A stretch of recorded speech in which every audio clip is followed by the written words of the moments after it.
Hey there, I am coming today because I want to kind of do series that would be great for those early years type thing, and there's a lot of them out there, and so I thought like a small review of some popular ones that we've read and some maybe not as popular ones might be kind of fun. So the first one I am going to do about is the Adventures of series. These are the Burgess storybooks.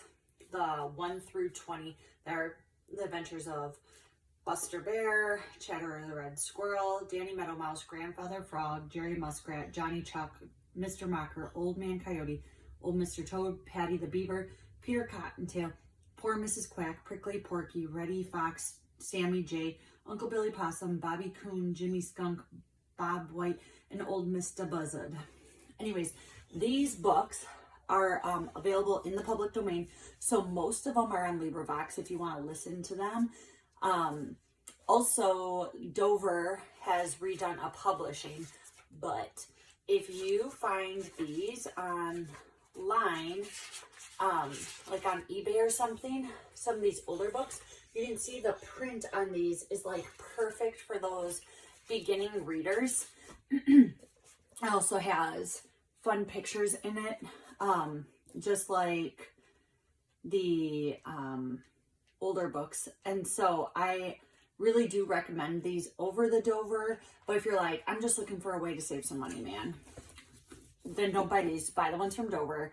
But if you have like the $5 to $10 per book to spend, there are 20 of them in the series, but these are great. The few things I would warn about is some of the language is not super kind. So sometimes people say mean things to each other where someone might call someone stupid or a thief or things like that. So it is usually someone who is doing something wrong who gets called a name.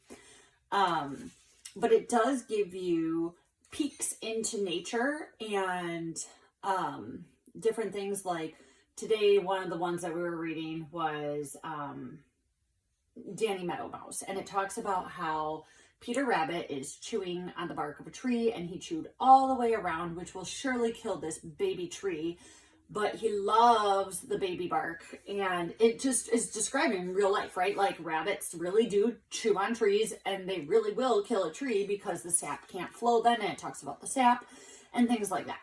And so there are those things in here where it's like really great for that.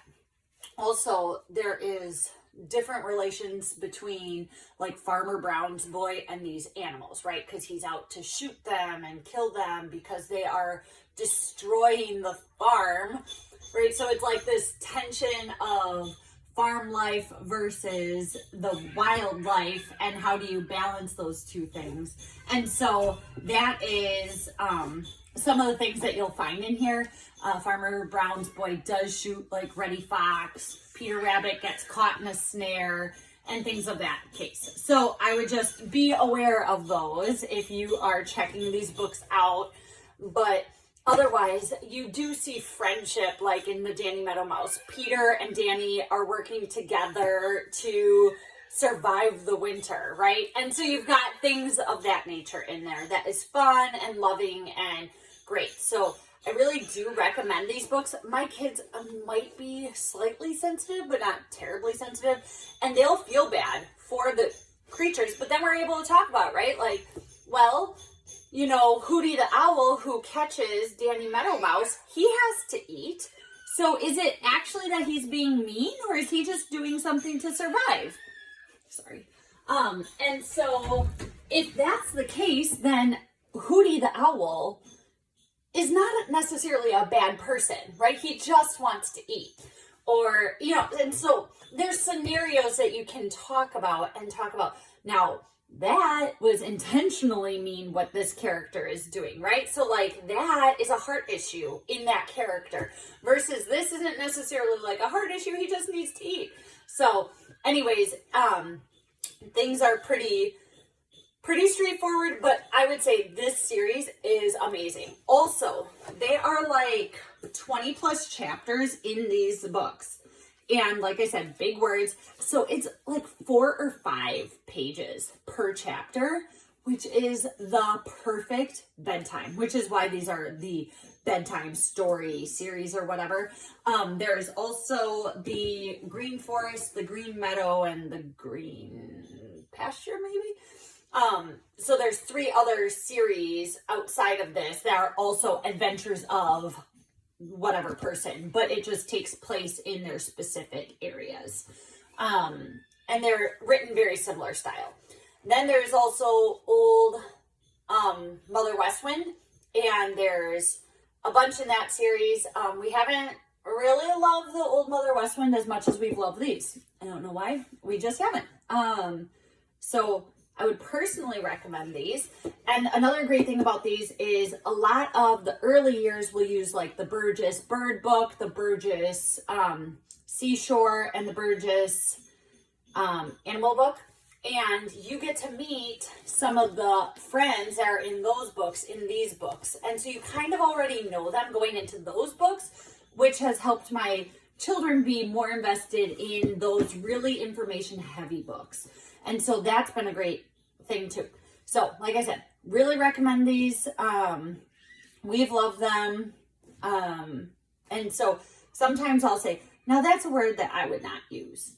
Or that's a word that we're not going to use because it's never used in a polite way, right? We don't hear that being used in a kind way. So you will have conversations around these books if you get into them. So don't just assume to send a child off to listen to these and not talk about them. Just because people do call people names, and you know, people may not always be the bestest of buddies. And so it's a good thing to see the different relationships and how they work through those things, and how all those relationships pan out. So anyways, this is the first book series I would look at getting for your younger readers, and to read to your not yet readers. These have also been really fun for my kindergartens or my preschoolers, or however you want to phrase that. So the kindergartners. So I recommend Thornton Burgess, like everyone does. But those would be my cautions with it, on top of it. And why I would get these over the Dover ones, just because the Dover ones are really a paperback that is just getting the print out there, which I can appreciate from I want a cheap book and I want to read it. But if you're looking for something that's a little bit more beautiful, they have this is the Grasset and Dunlap versions. There's ones that are even older than this that are even more beautiful than these, but I found these as a whole set for a decent deal. So anyways, keep your eyes peeled for the Thornton Burgess Adventures of series and have a great time reading them. All right.